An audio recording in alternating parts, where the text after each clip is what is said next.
It's time for the Chapter and Chatter Cafe with Camden County Library District Director, Professor Jim Paisley.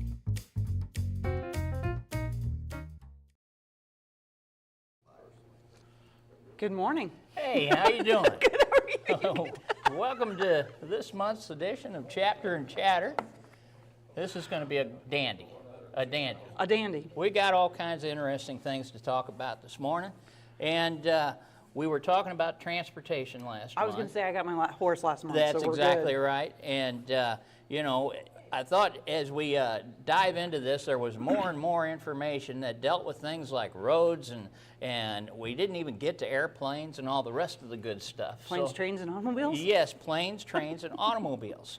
And so basically, I thought we'd start out, we'll talk a little bit about the fact that, you know, we brought cars into the whole issue, which is kind of interesting. I was watching the news last night, and they said that the average price for a car now is $65,000. They said the Ford F-150 is the #1 selling car, and... Have you seen the prices on those? Yes, it's ridiculous. Yes. I mean, good grief. It costs as much as my house. But, yeah, I could have my first 3 houses you could buy for the same amount as a car, you know. So car becomes a need. At the turn of the century, all of a sudden, it's a need and not an expensive toy. It's something that people needed to get to work. And so lawmakers are looking at this. We had no roads. They're just muddy tracks in the wilderness. And they said, we need to pass some new traffic laws and rebuild some roads. Now, like I say, the roads were a real problem back then, mainly because of the fact that they were just old Indian trails and trapper trails. You know, it was a mess. During the American Revolution, one of the biggest problems the British had is they brought all their cannons and stuff, thinking that it would be like Europe where they could transport them. No, you know, they're thinking, we got to get from this town to the next, and it's a little dirt path like what we see in the state park, you know. So that was a real issue, okay? Now, whenever it rained, of course, it turned everything into a quagmire. I mean, an absolute mess. You're not going anywhere, okay? And naturally, when the weather turned cold, then everything froze, and you had these big ruts. It was a disaster. I know, and a lot of you are thinking, well, that's just like it is today. I was going to say, and? Hadn't changed a bit, right? Now, in 1806, 100 years before we had cars, Congress chartered a national highway. Yeah, a highway. Now, it's not like our highways today.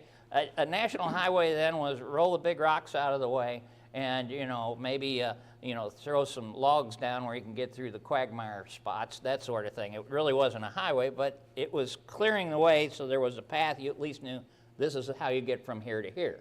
So that was their idea of a highway.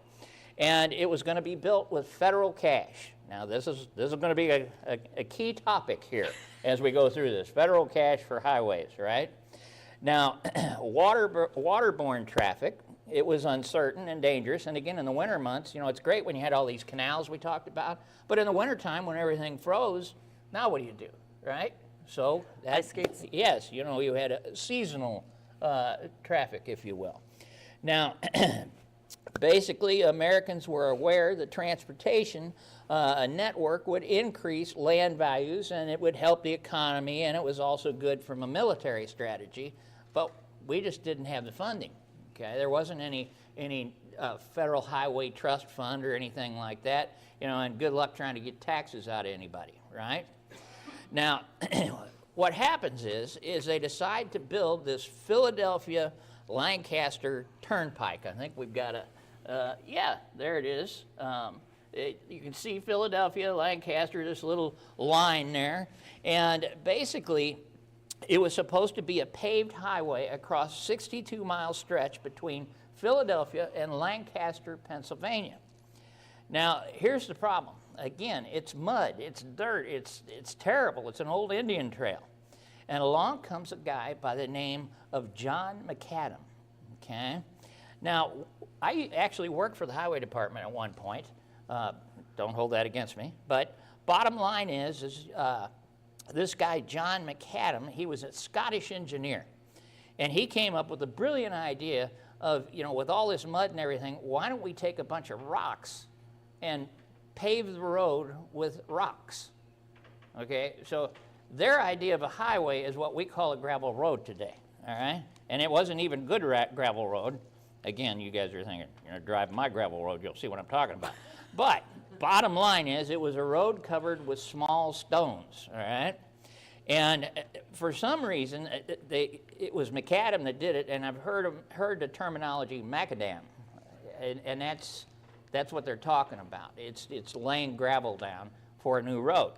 Now, what they did, they said, well, the way we're going to pay for it, now bear in mind, folks, this is in 1800, we're going to create a toll road.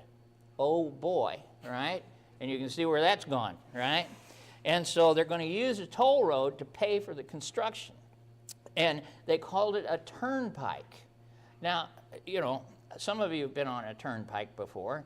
Well, the turnpike back then, basically what it was, is as you approach the place to pay your toll to get on the road, they had these pikes sticking up out of the soil.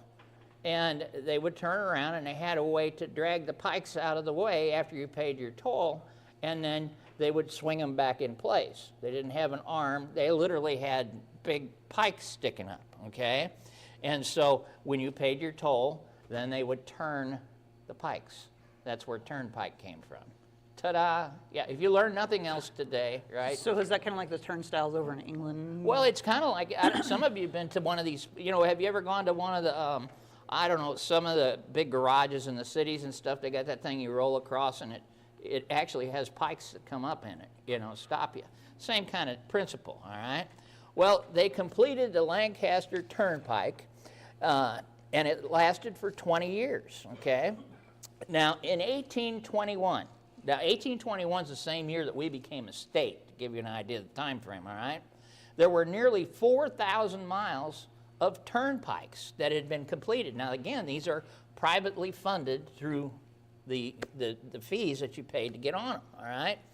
Now, the money to build these turnpikes was coming primarily from the tolls and from state governments, not the federal government, okay? Now, constructing these decent roads over the Appalachians was something of a problem. I mean, it's easy to build these turnpikes, on the eastern seaboard there in the flatlands, but now all of a sudden you're talking about trying to expand westward. You got to get over these mountains. So now all of a sudden it becomes an even bigger issue, and it becomes even more expensive to build the roads, all right? Now, although the states' rights proponents regularly blocked spending federal funds for internal improvements, one notable exception was this Cumberland Road. And the reason why, it was, you're going through the mountains, so they know it's going to cost a lot more money, all right? And it was also called the National Road. And I think we've got, here's the Cumberland Road, okay? And you can see this thing eventually is going to extend from Cumberland. It goes all the way almost to St. Louis, all right? So this is a pretty good stretch, okay? Once they get it through the mountains, then across the flatlands, Ohio, Indiana, Illinois. Any of you ever driven across Illinois, the middle part of Illinois? Oh, my God. I had to do that last year. All I could think was, I wish I had my kids in the car with me. Are we there yet? Because they complain all the time, there's nothing to do in this town. Come out here. You drive 3 miles and maybe see a house, and the rest is bean fields and cornfields. I thought, how'd you like to live here? You want to go to the movies? Okay, well, pack a lunch, because it's going to take us about 4 hours to get to the nearest town, right? And so basically they start building this Cumberland Road, and President Thomas Jefferson, of all people, authorized the building of the road in 1806. Now, in 1811, the crews started to cut the road. Think about this. Think about what I'm going to tell you here, okay? He said, build the road in 1806. It's 1811 before anybody even digs the first spade of dirt, kind of like it is today, right? We've heard about, we're going to improve this highway, and everybody's like, yay. And 5 years later, I thought they were going to build a highway. Nope. Didn't happen, right? So 5 years into it, the crew started to cut this new road west from Cumberland, Maryland, and by 1818, 7 years later, they reached Wheeling, Virginia on the Ohio River. And guess what? It ran out of federal money. Sound familiar? That's a very short distance. Of Yes, it is. Very short. Looking at the map there. Yes, and it took them 7 years to do that, and then Oh, you got to dig by hand, and right, we're broke. we're broke. Yeah, and haven't got any more money. So there you have it, folks. Even back in 1806, it took them 5 years before they could even decide to start the road, and it took them 7 years to go maybe 20 miles, and they ran out of money. Huh. We have really fixed the problem, haven't we? Things are going so much smoother nowadays, right? Yeah, at least it's paved. Well, work was finally resumed in 1825. Another 7 years later, said we really ought to get back on that road deal. And by 1850, it ran all the way to Vandalia, Illinois. All right? Like I say, once they got on the flatland, and again, we're not talking 4-lane highway. We're talking, get some trees out of the way, some rocks and stuff. 591 miles. But I want you to think about this. It took 44 years to build a road 591 miles. 44 years. Okay? Most of the people who were involved when they decided to build it are now dead and gone, right? Probably died on this highway. I was going to say, I'm sure that they were probably worked to death. Yes, but I wonder if they had little signs saying your tax dollars at work as you were driving down the road, right? Yeah, wonderful. So, and I gotta put a caveat here. Okay. Most of this information I'm giving you, I had to give this talk to the Missouri State Highway Department at their annual convention. Yes, they got a rope and threatened to hang me by the time I was done. After I explained it, and they kept looking at one another like, well, this sounds an awful lot like what we're doing today, But there it was. Now, by 1825, private companies had built more than 10,000 miles of roads. And again, these aren't 4-lane highways. They had roads. And, when you think of these roads, think of them as our county roads, a gravel road at best, yes. And they didn't have little concrete bridges on your county road. It was, timber. And, the timber's not treated or anything, so it was good for about 2-3 years, and then you had Unless you had a flash flood. Yes, and then, then it's gone for sure, yeah. But there it was, they had some roads. Now, a lot of people now take to these roads for personal travel or to find work, okay? Seemed like a good idea. And so this open highway concept became kind of a, go west young man thing. Everybody's like, yay, we can get from point A to point B so much easier, right? Now, bear in mind, there's still horse and buggies and stuff, So, well, of course. Yeah, it's not, you're what, you're 1825, you said? Yeah. So we're still a few years before the charging ahead, right? motorized vehicle? Well, let's advance all the way up to the 20s and 30s, 1920s and 30s, where we have automobiles, all right? Now, the most traveled road in the United States was none other than Route 66. Yes, the famous Route 66, of which Missourians are very proud, right? We are. Went from Chicago and went all the way to the Pacific Ocean, Santa Monica, California. And it was considered the People's Highway. Now, being a good librarian, the writer John Steinbeck made this road famous in his famous book, The Grapes of Wrath. He called it the Mother Road. Yes, he did. Yes, so, and again, here you can see the infamous Route 66, get your kicks on Route 66. Wasn't that the? Yes, it was. I'm trying to remember, is that from a TV show? Song. A song? Yeah. There you go, see? Yeah, well, we won't even go there. Well, I looked up one time, how they say the most popular song the year you were born?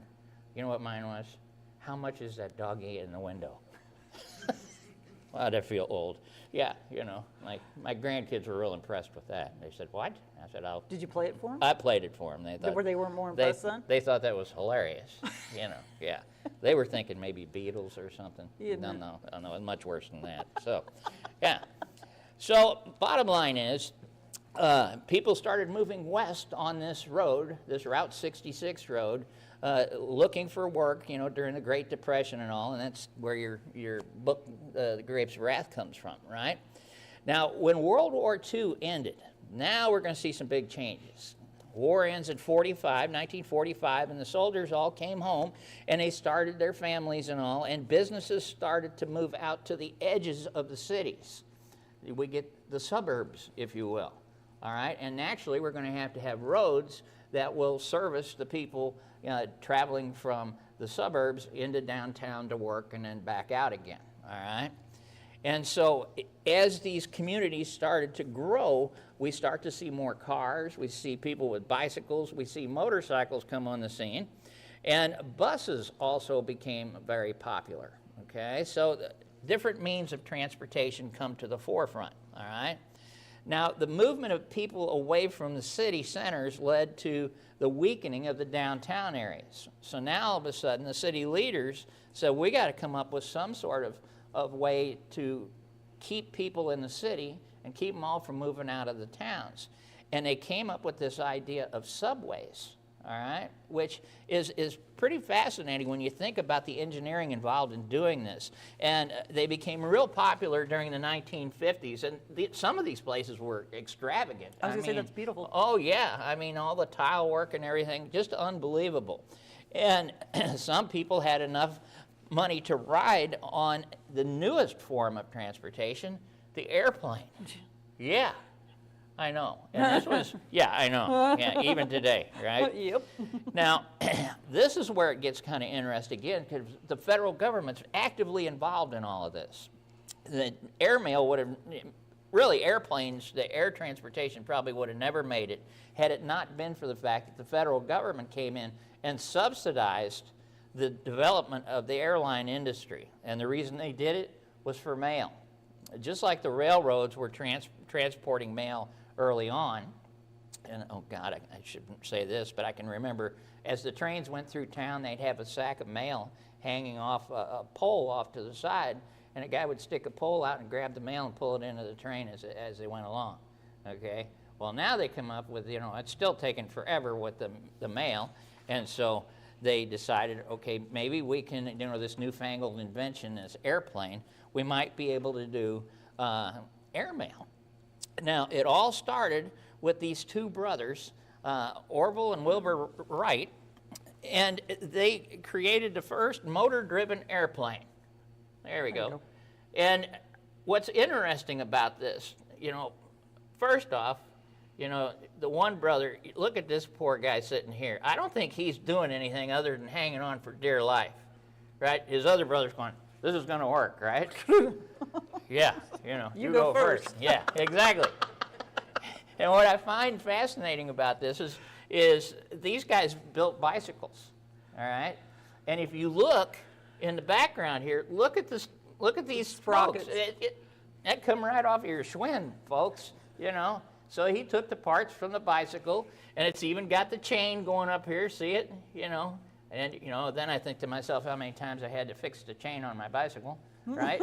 And they hooked it to this motor down here, and off they went. I'm like, okay, boys, have a good trip. And it worked. So now all of a sudden everybody's, okay, this will work, right? Now in 1920, the transcontinental airmail was established, all right? And by 1923, the first regularly scheduled flights between Chicago and Cheyenne, Wyoming, took place carrying the mail. Now, what's in Cheyenne, Wyoming? I have no idea. The guy landed there, and he probably had, I got one envelope here. There's only 4 people who lived there at the time, but there he was, right? And so Congress said, well, this is going to work. So they passed the Air Commerce Act in 1926. And what it did, here's the big word, it gave subsidies to private airlines, all right? So basically what the government did is the government provided the money for the airline companies to start developing planes and technology, all under the guise of having mail delivered, okay? That was the bottom line. It wasn't for the public to get from point A to point B, it was for mail to get from point A to point B. But it worked out great for these private companies, right? And of course, those guys all stepped right to the plate and said, yeah, give me more money, we'll do this, right?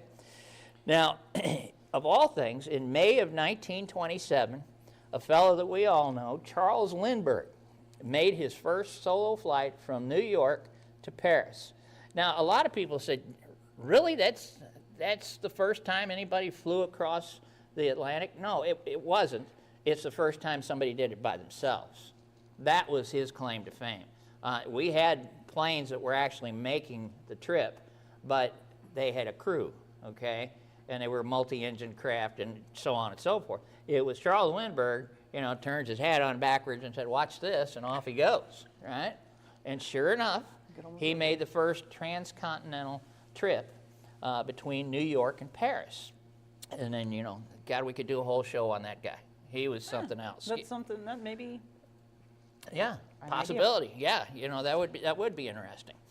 Now, by 1930, 122 different airlines are in business. Again, the federal government has opened up their pocketbook. So anybody and their brother who says, well, I got this great airplane. 122. 122 of them. And how many companies are there today? 5? Maybe 5, yeah. And they're probably all under an umbrella of 2 people, probably. Probably. Right? But people like Boeing and all these different folks, and, McDonnell Douglas, these guys all step forward, and they're getting the government largesse to invest in their companies, all right? And of all things, in 1930, there were 500,000 people flying on these things. 500,000 people, okay? And there were 50,000 miles of airline routes. However, for just like today, airlines were too expensive for John Q. Public to fly on. The rich folks could do it, but even just like today, take 4 kids to Orlando and see what that costs you. My right? daughter was going to take a solo trip to, she was going to fly out of Springfield and go to Indiana. It was going to cost over $500 one way. I went, good grief. What, pumpkin? She goes, well, that's what I want for my birthday. I went, nah. Yeah, guess what? You're not going, sorry. It's not going to be a very good birthday. Yeah. But yeah, I was amazed because I'm like, well, why don't you just see what it is out of Springfield? Because I thought you maybe was flying out of St. Louis. She goes, that is Springfield. I'm like, well, what is it out of St. Louis? 420. Yeah. I went, Yeah. Crazy, isn't it? It is. So back then they had the same problem, all right? When people traveled, they took their cars. That's what they did back then. And again, we're talking about roads that were absolutely miserable. So yeah, trips to places like Florida and that ain't happening. For John Q. Public, a trip was going like from here to Jeff City, and that was a big trip, right? Yep. Now, long distance travel, needless to say, was going to continue to be somewhat difficult, okay? And there is no state-to-state highway system at all, okay? Now, it is kind of interesting in that the technology has changed so much. I meant to do it and I didn't do it. Good grief. At home, I have a magazine put out by TWA. It's an old airline, Trans World Airlines. And it's a picture of me and my twin sister. Oh, you did say that. Yes, and I should have brought pictures in. I'll try and bring them next time. We can add them to the... We were 4 years old, and they did a magazine spot on the opening day of Lambert Field, the airport terminal. It's got me standing on my tippy toes getting a drink out of a water fountain and all this and everything. And it takes you through all the different places and checking in and all that.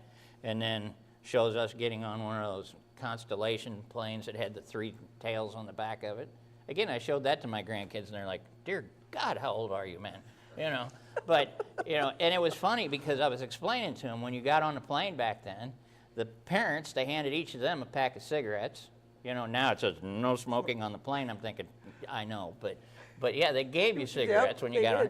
And then everybody got a pack of gum, and it was like little chiclet type gum, and they gave you that to chew because the pressure, the cabins weren't pressurized. Make your ears Oh, pop. I hated getting on those planes. It felt like your head was going to explode, and then you chew this gum, and the gum tasted terrible. I don't know who, it was like chewing on wax or something. But that was the big thing back then, And the only reason, everybody said, well, you must have been rich. No, my parents both worked for TWA. And so we got to fly. Yay, So, but yeah, pretty interesting back then, air travel, to say the least. Now, basically, at the end of the 19th century, by contrast, there was just one motorized vehicle for every 18,000 people. One for every 18,000. Now, it's probably, we've probably got a car for everybody. When you think about it, most families have 2 cars. I mean, good grief. We have 4. Yeah, you got 4. And there's only 3 of us at the house right now. See, there you go. There's the problem. Yeah. And so most roads weren't made out of asphalt or concrete. They were just simply packed dirt, period. And under these circumstances, driving a motor car, you know, whatever it happened to be, basically was just all you had to get you from point A to point B. And if it was a rainy day or whatever, you're in a world of hurt. Kind of like these poor people here. Yes. They're driving in the riverbed. Yeah, there you go. Yeah. And a lot of you are saying, look, they took pictures of Camden County, right? Yeah. Yeah. Today. I mean, yeah. sorry. Ike's going to call me today. You know that, right? Well, Yeah. Whatever. Right? Good luck to you. Yeah. So, needless to say, when you went on a trip, it wasn't just a trip; it was an adventure, right? Everybody had to be their own NASCAR And mechanic. you had to keep telling your wife, "Hey, we're on an adventure.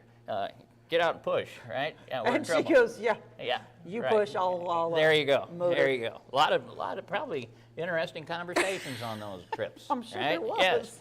I said, "You moron, you know." So I told you we should have taken a plane. Hundreds of miles of nothing. Yes, miles and miles. Yeah, and that was funny too.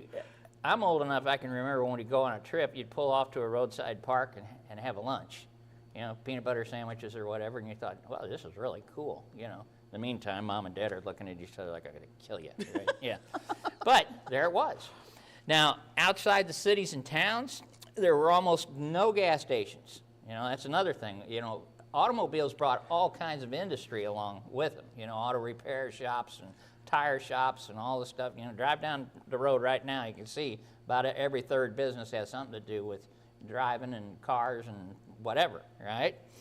Now, there were basically signs all along the road, and automobiling became the word. Automobiling. That's kind of a odd word. Yes, it is. Automobiling. Well, there were weird people back then, right? But yeah, the Brooklyn Eagle newspaper referred to travel as the last call of the wild. Yes.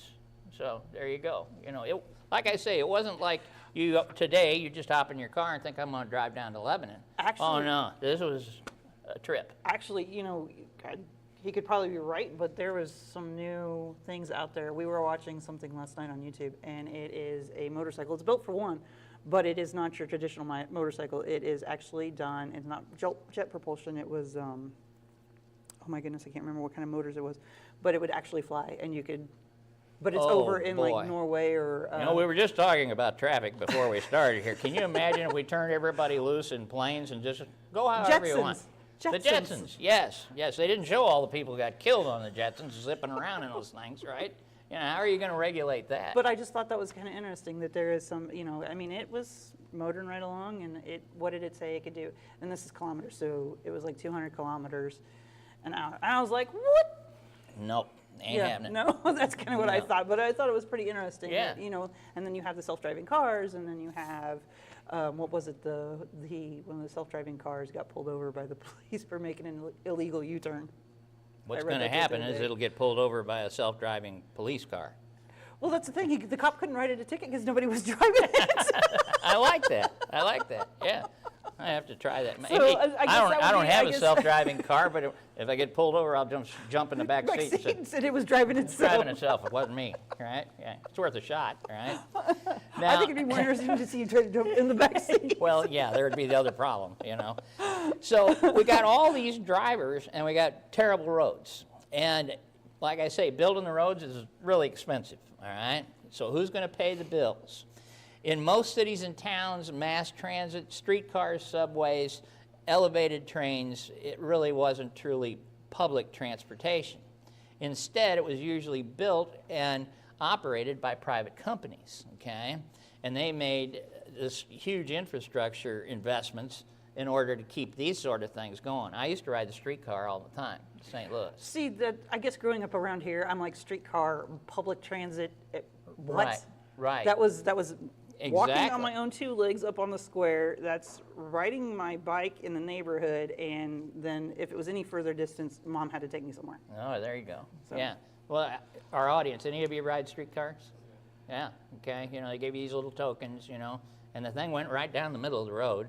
You know, Seems traffic, safe. There's cars out there, but they got out of the way of that thing. You know, it had the right of way.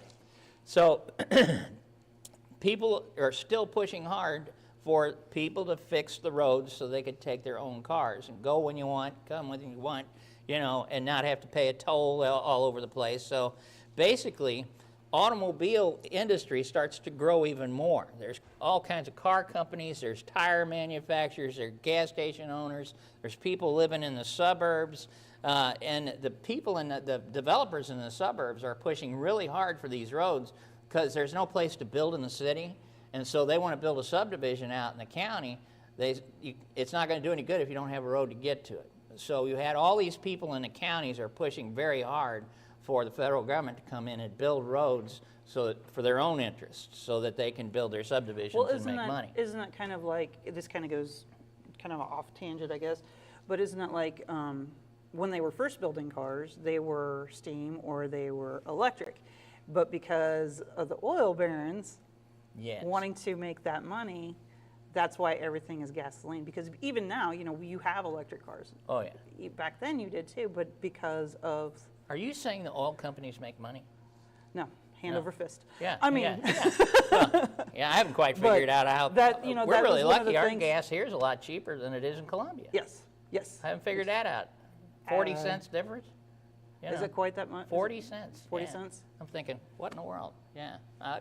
Again, another topic for a show. Yeah. So bottom line is, we have all of these people are wanting the roads. All right. There's a huge push. And their campaign becomes successful. In many places, the elected officials said, you know what, it's going to help us because as we get more people coming to our city, we'll get more tax dollars, and bingo, we come in making money too. So it's all about the money. Go figure, right? Yeah, go figure. Go figure. Now, basically, the elected officials decide we're going to use taxpayer money. You know, you want it, then by God, we're going to pay for it. And so they started passing road and bridge taxes in the different counties and cities and all to help pay for the roads. Now, in most cases, the federal government came in and saw the benefit of that, and they split the cost of road building. All right? They said, all right, we'll chip in on this as well. So, one exception to all of this was the New Deal that came about. Now, this is after the Great Depression, and it was interesting in that federal agencies were established, like the Works Progress Administration, WPA, you've heard of that. The CCC was a Civilian Conservation Corps. These groups came on the scene, and we had all these people, you know, as a result of the Depression, they're living in cardboard boxes, they're living a miserable existence, and you had FDR come in and said, let's put them to work, you know. And so what they did is they created these organizations. The CCC started with just kids. They would take the kids out of the inner city to keep them from getting in trouble, and they took them out here to, god-awful place like Camdenton, Missouri, you know. I knew that was Yeah, coming. and they'd stick them out in what looked like a turkey barn, and they'd put them to work. And when you go to some of these towns where you see the brick roads, you know, laid by brick, you're thinking, Like good the God Almighty, yeah. Cobblestone or the... Yeah. Well, that was what they do. They said, you want a check from the government, you want us to pay for your food and pay for your housing, then you're going to do something to earn it. Novel concept. And so they'd say, show up down here at the courthouse, and we're going to have a guy standing there, you know, who has the expertise, and bring, you know, he's got a bunch of shovels and 6 bags of cement, and we're going to take you out here in the county to where a low water area is, and you're going to build a bridge. Well, I don't know how to build a bridge. I was just going to say, I don't know how to build You're one. going to know when they're done with you. Yeah, you know. And it really was a unique program because everybody had to do something to earn their way. And, you know, people would say, well, you know, what did you do before the Depression? Well, I played in a band. Really? You played the tuba. Okay, cool. Well, then you're going to go over to the high school this week, and there's going to be a whole bunch more musicians there, people who said they didn't want to do construction, and all of you are going to practice all week long, and every Saturday you're going to give a free concert at the park. Yeah, that was your part. And you they said, well, I can't do it because I got kids at home. Well, here's the deal. We've also got all these women who wanted a job over at the high school. We're going to have daycare, free daycare. And so their job was to do that. Somebody was an artist. They'd say, we just built a brand new train station. And there's a Murals. big blank wall. We want you to paint a mural. There was absolutely no way to get out of it. One way or the other, you're going to do something. In the library, so I thought this was interesting. Not that long ago, we had these Cardex files. You guys remember them, right? The card catalog. Yes. You pull out the drawer. Yeah, pull out the drawer and do that. Well, somebody had to put all those cards in there. What they did... Heaven forbid you drop them all. Yeah. It's like 52 card pickup, but only worse. And put them all back in order. But they had, if you were handicapped or somehow couldn't do physical labor, they brought you to the library, and your job was to read the book and then make the card and stick it in those card catalogs. And that was for magazines, newspapers, all of that. Yes, it was. Which, again, I thought it was kind of a unique thing. The really interesting thing, the kids I was telling you about, they'd bring them out and have them work on the farms. State Park out here where they did all of the, when you go in there, you see all that rock in the drainage ditches and all those little buildings that are out there, pavilions and all. They taught them how to build that stuff. But they worked all day long, and then this is the icing on the cake. They took the kid out of the city, but his pay that he got paid by the government, 75% went back to his mom and dad in the city. Can you imagine that? Yeah. Teenagers today. Whew. Oh, yeah. Yeah, that wouldn't fly at my Wait a house. minute. You said you're going to pay me $1. I got 25 cents here. Yeah, that's the way it works, Sporty. Right? Yeah. So it was kind of an interesting concept, to say the least. But it worked. And one of the good things about it is everybody learned a skill. And lo and behold, we rolled right into World War II. And people were used to working a 40-hour week, and they all had skills. Kind of a neat concept, So bottom line is WPA and CCC, they were basically recruited into this concept of building roads as well. And you can see, yeah, wait a minute, I thought you were supposed to just give me a check, and here's this poor sap out there. Are you sure that's not the Cumberland Road? Well, yeah, I know. Yeah, this was, oh my God, and then when it comes time somebody offers you a job, or you can stay on WPA, I'll take the job. Yeah. Right? Yeah, what am I going to be doing? Doesn't matter, okay? So the federal government dives in and helps subsidize this, not only with money, but also with labor to build these roads, okay? Now, along comes General Dwight David Eisenhower, okay, who then becomes President Eisenhower. Now, he had been stationed in Germany, and lo and behold, in Germany, those guys were way ahead of us. They're still way ahead of us when it comes to building roads. It's just something they do. And basically, World War II, when they finally get into Germany, here's 4-lane highways. 4-lane highways with overpasses, limited access, paved. I mean, these roads are, they call it Autobahn. Remember that? Mm-hmm. Now, Hitler built this thing for the purpose of, in World War I, Germany wound up in a problem in that they were in a two-front war. They were trying to fight on an eastern front and a western front at the same time. And so when they would be overwhelmed on either side, they had to transport additional supplies and troops to wherever, to fill the hole where the biggest problem was. Well, they didn't have the roads. So it became a #1 priority for Hitler to build this east-west Autobahn so that it could transport troops. It wasn't so you could go on a vacation.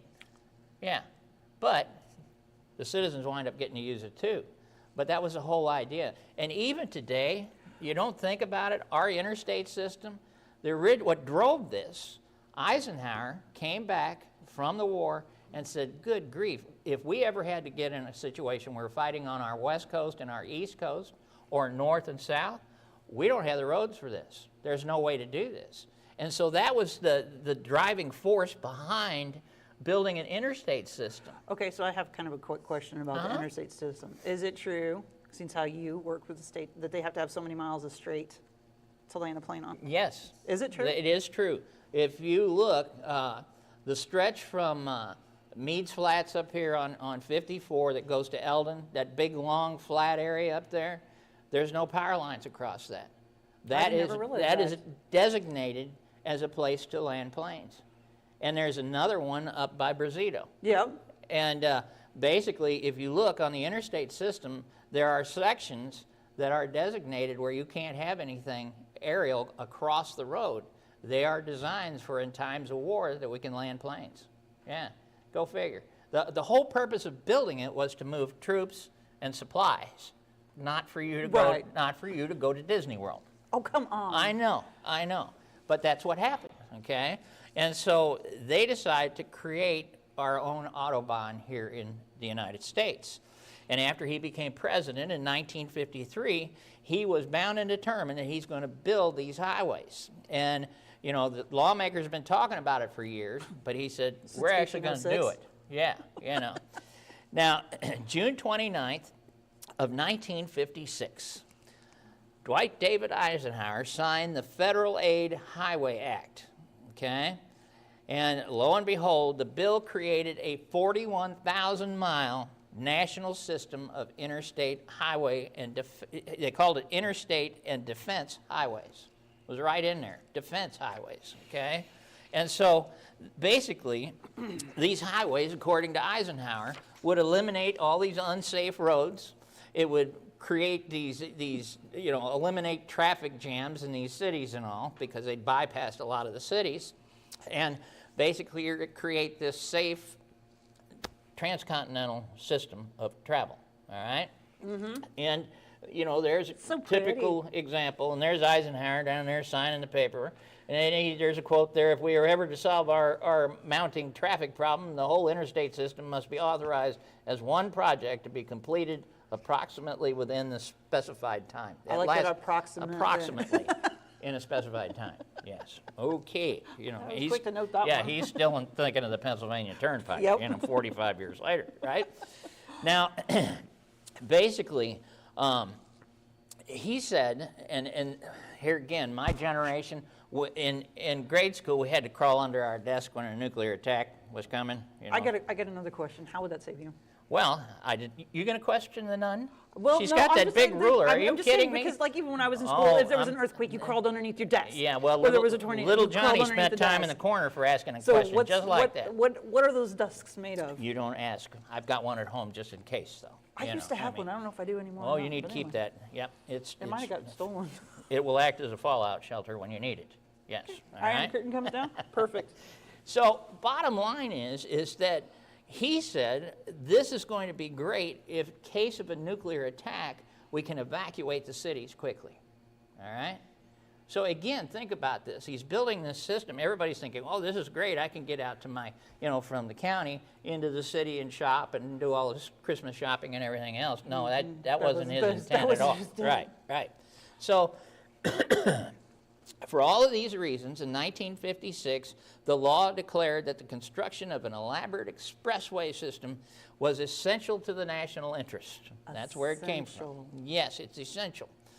Now, in addition to authorizing the 41,000-mile system of roads, it also allocated $26 billion. In 1956. That's a bunch of money.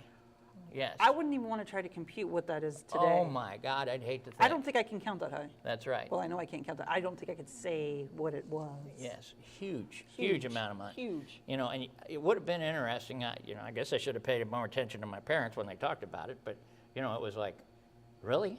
You know, what did the people say about this? Yeah. I mean, my grandparents lived in Moberly. We lived in St. Louis. It was a 6-hour drive. 6 hours to drive from St. Louis to Moberly because it was a 2-lane road. You know. And yeah. 35 miles an hour? Yeah, and it wasn't right along I-70. It was snaking up through God only knows where. And back then, interestingly enough, Moberly was on a different time zone. Are you ready for that? They were an hour different. What? Yes. No. Yes. We gained an hour one way and lost an hour coming back. So it's a 6-hour trip one way and 7 coming back. You're thinking, you know, that's where this whole term. Wow. That's where the whole term came from. These kids in the back seat going, "Are we there yet?" Yeah. It seems a lot further this way. Yeah. Well, there you had it. You know. Now, basically, under the terms of the law, the federal government would pay 90% of the cost for building things, and it's still that way today. It's 90-10. Is it really? Yes. But we have to come up with the 10%, okay, which that in itself is an issue, okay? Yeah, because when you're talking, you know, billions of dollars to build a highway, you know, you got to come up with your percentage of it. I didn't realize it was that big of a... Well, and here's the real kicker. If you know, they allocate money to your state, here's how much you're going to get out of this fund to build roads. Now, you got to come up with the matching funds. If you can't come up with the matching funds, it goes back into the pot, and another state can claim it. And so, Well, that seems a little unfair. well, that's just the way it I mean, works. I can understand Yeah. why they would do it because they're not going to give you money for nothing. Right. But Yes. So you have You can't sandbag it, You have what evidently. they call donor states, and then you have the recipient states. And some states are getting a heck of a lot more than others simply because a lot of states can't come up with the state funding to match the funds that are there. So they can, they'll match what they can, but all the rest of it goes back into the kitty. Yeah, go figure, right? Yeah, Interesting. It's an interesting way to do it, right? Now, the money, as we all know, comes from a gasoline tax, right? And it's like every other tax. It probably started out a penny, and everybody's like, oh, I can live with that. And what is it now? 17, 20, who knows how many? I don't know what it is now. Yeah, it's a bunch. Yeah, and it just keeps going up, But it's one of those where, this year it went up another penny. I can live with that, and they just kind of bleed you slowly to death, Well, right? What are they going to do when they get rid of the penny? Well, yeah, then, then There we'll goes go your to nickel. We'll go to a nickel. Yeah, So basically, the money, from this gasoline tax was then 3 cents a gallon instead of 2, and it went to this trust fund. All of the money that comes in from your gas taxes goes into this fund that supposedly the federal I government like that they cannot trust touch. fund. Yes. So you know how that works, right? And it's there. You can't touch that. Now, the interstate highway systems were to be controlled access highways. That's why when you're driving down an interstate system, you see overpasses instead of at-grade crossings. Everything was at-grade before, and a lot of wrecks because of that. And so the idea is that when you get on the thing, you're not going to have to contend with people zipping in from an intersection Makes somewhere. sense. Yeah, and most of them, they've done that, but there's still spots where There are we still have that some problem. spots. Well, Yeah. A road. Yeah, but down that gets really expensive when you start talking about, overpasses and underpasses. That adds Right. to the cost, okay? Now, they were also designed to all be 4 lanes wide. I like the next part. Yeah, Yeah. okay. And they were intended to basically serve several purposes. Eliminate traffic congestion. We all know how well that works, right? Replace what one highway proponent called undesirable slum areas with pristine ribbons of concrete. Oh, I was going to say because of the high-speed driving. You Yes, make coast-to-coast transportation more efficient and make it easy to get out of big cities in case of atomic attack. Now, this little bit about, they just kind of slipped that in there, is it would do away with undesirable slum areas. There's a lot goes into deciding where a highway goes, all right? And so think about it. If you're a city and you've got an interstate system coming through and you've got a whole section of town that's a real problem, Can you pave over that? yeah, the highway department come in there and doze that into the river and bingo, you're all good to go, right? Of course, those people then had to go somewhere I was else. going to say, where do they go then? Yes, So then you're just creating another problem. yes. They move out to the suburbs, right? Right. Now, here we are. When the Interstate Highway Act was first passed, most Americans supported it. They're thinking, this is awesome. We're going to have some good roads. However, then they start to show all the problems with building the thing, like we are now. Go up to 54 and 70 right now, where they're building a double roundabout on 70. That right? just sounds scary. Yes, wonderful, right? This is going to be better when we get done with it. But if I could go back in time, I would want to go back and be the guy that invented the orange barrel. You could retire instantly, I mean, think about it. How many orange barrels between here and Florida, right? Bazillions, right? Now, basically what happened then is that, here come the highways coming through, and they have, eminent domain is what they Right. call it. Yes. If the highway's coming through, They're going to take it. they're going to take it one way or the Hook other. or crook. Yes, and I probably shouldn't say this, but I was one of those guys at one time that was buying right away. Yes, and it was great. You go up, knock on the door. I'm from the government, and I'm here to help you. No, you're And not. yes, and oh, by the way, the center line of the highway is coming right through the kitchen here. Yeah, not good. Yeah. Yeah, But yeah. they had the ability, because it was for the greater good, for all the people to have this highway, that they could condemn your house and take it from you, which that's a whole different story in itself, that. right? Now, all of a sudden people realized, wait a minute, no, we didn't vote for this, and they started to fight back. And so all of a sudden there is an anti-road group, kind of like we see protests today, out raising hell about having roads coming through their neighborhood. They don't want it, okay? And it started in San Francisco, of all places, where in 1950... Look what they got. Yeah, and in 1959, the Board of Supervisors stopped construction of the double-decker Embarcadero Freeway. Stopped it altogether. Said, we don't want this. Well, it's a little late now, dudes. So off they went, all right? Now, during the 60s, 1960s, activists in New York and Baltimore, Washington, D.C., New Orleans, other cities, they all managed to prevent road builders from cutting through their neighborhoods. So even today, it's a big issue.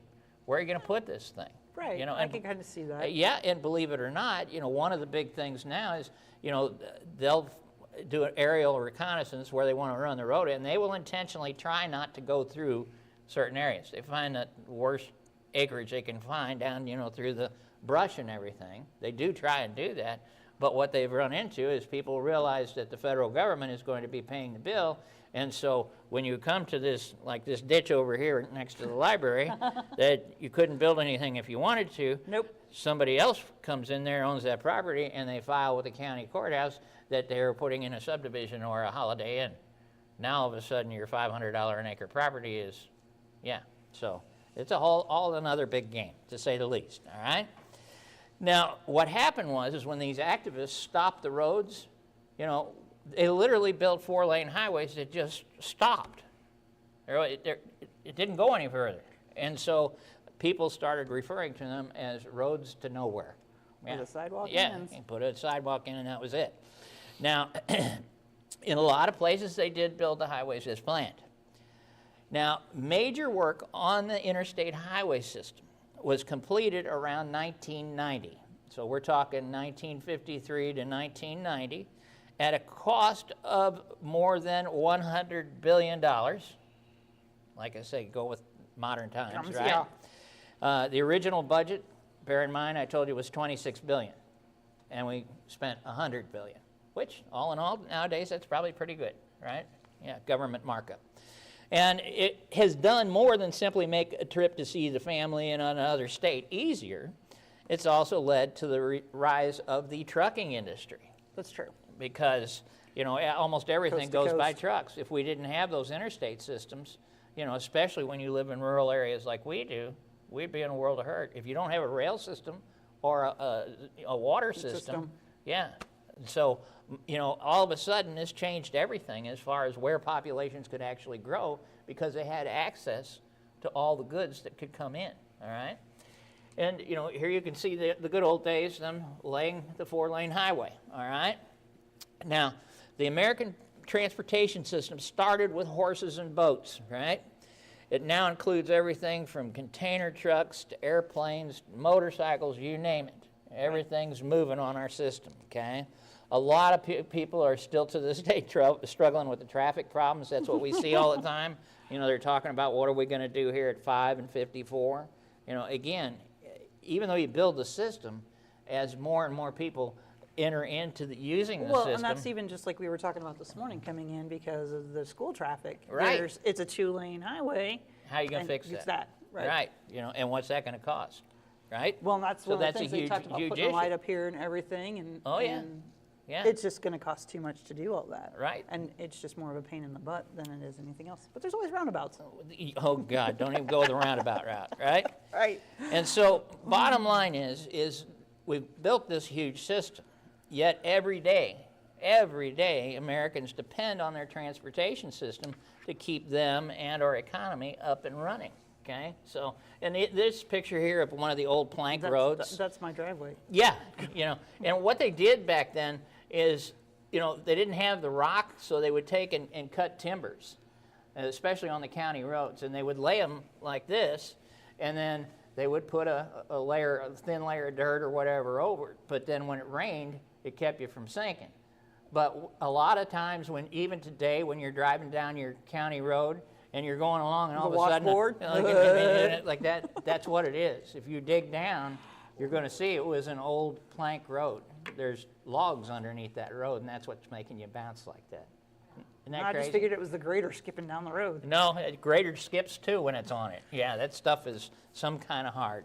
So bottom line is, you know, we have the system. Is it perfect? No. No. Is it like Germany's Autobahn? No. But we do have it. You have all of your highways. The highways running east and west are all even numbers. Everything north and south is an odd number. You know, so if you get stranded somewhere and trying to figure out, but north and south. But bottom line is, we've still continued to spend a fortune on our system. High-speed rail might be an option somewhere down the road. Who knows? But that's what I got. That's what you got? That's what I got. What do you got for me? I got for you, well, talking about all this travel and everything Yes. makes me want to travel some more. All right. But what if I want to travel someplace that is not in the United States? And say I want to go to, I don't know, where do I want to go? That's I'm going- not in the United States? That's not in the United States, but I don't know. I want to go to Italy. We'll go to Italy? Yeah. Well, how am I going to communicate? Cell phone? Or I could use Mango Languages and learn phrases that could get me by. Now, this is the coolest thing we've just added. It is. You it guys is. are going to love this. Actually, we used to have it years ago, and it was one of the things we had to cut at one point in time, but we got it back. So if you are already a Mango Languages user, if you'd used it previously with us, your information can still be used to log into Mango Languages, and you can pick up right where you left off in learning your language of choice. Actually, I forgot what I even picked the first time we had this, just kind of playing around with this, but you can learn how to talk like a pirate. Nice. They have a whole lesson. You know plan how on you on TV they're always advertising these, you know, different things where they teach you how to speak Spanish or how to speak a language as you're traveling. All we have it. It's You can- free. You get on it. You know, I was messing with the Spanish one the Were other you? day, and then I saw that there's Russian on there, and I came out and told the branch manager here, I expect everything to be done in Russian from here on out. That didn't go over very well. But any language you could possibly think of almost is there. There are 70 plus world languages. Yeah, and it's a tutorial. It is. It's really good. It is. It walks you through, and then as you complete different courses, there are tests that you can take at the end of those courses to test your knowledge and Yeah. capabilities. And the great thing is with this one, when you first log on, you're going to have to create your account through our link on our website. But then you can download the mobile app, and you can log in with that. And so that way, if you're driving, you can connect it through your phone and do hands-free. Or maybe you're in the kitchen cooking dinner and you want to work on your language skills, you can do it that way too. You can do an autoplay through. And it teaches you important stuff. You know, it teaches you common terms phrases you're going to use. that Like you're gonna use when I you're learned the other traveling, day. But there are other ways El you can do it. baño is the bathroom. Yes, it is. Right? And Yes. and Donde- cerveza, por favor, you know, another beer. So See, I'm pretty look at well you. good. You're I'm good. ready to You're- go you're set. right We now could just already. sit you at the know. bar and be And good I'm to working go. on the Russian version next, so yeah. You know, but all in all, it really is. It's a neat Yes. app. Yeah. So these here, the top 10 languages that you see on the side here are the ones from 2021 when we were using it before. But those are the ones that were the most used language courses through that.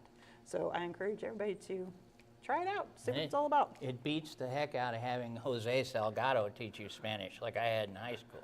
Jose was from Cuba, and you know study very well. That's all I can remember. That's all you can But remember? yeah, bottom line. But that's the yeah, thing is you can do this at your own pace. You Yeah, can't, there it's is great. not any set time limits or Right. anything. You can do it at your own pace, There you whenever go. you feel like it or whatever. It's cool. So, how Nice. do you feel about movies, like B movies?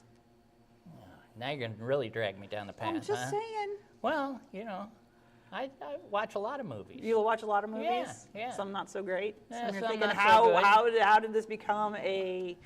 Yes, my son and I have an National treasure ongoing of- competition as who can pick the worst movie. And we're really good at it. You guys could be perfect for this. We've got a top 10 list. I can tell you that's.